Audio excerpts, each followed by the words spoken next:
Okay, so this is the kind of lab area we will be at. The recommendation is to use hand sanitizer and disinfect all surfaces before you start the experiments. So we have access to the rooms L215, L216 and L217. Okay, and in L217 is where we have the equipment.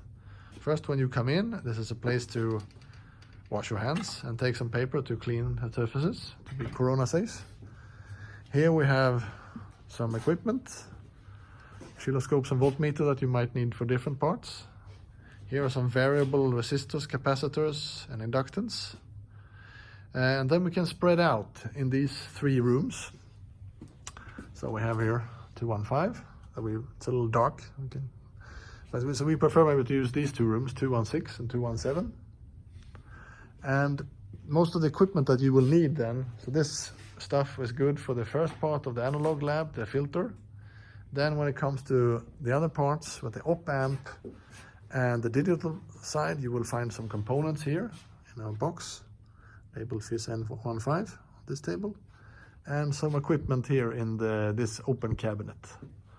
So we have here what's called a bread box, where you can make connections and different components.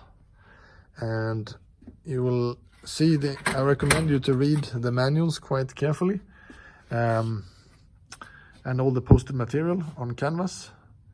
So a funny thing here with the breadboard, so you will connect some things on the bridges here. So let's say if we have connect some voltage on this line, you will then share the voltage over this the part that you connect, and you will then have the voltage available. If you put on this one, for instance, it will show up on this line on this side. And then it will also be available throughout here, and you can connect over.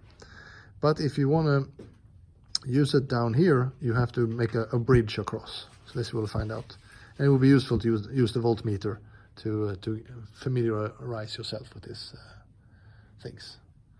And down here are some slightly bigger breadboards that also have built-in power. These ones are maybe more convenient to use, but then you will need to provide the power, maybe from one of these bigger supplies. Here are some function generators also, and the person you will most likely meet here is Adrian. And you can contact him or me if you need help. But this is it's an open lab.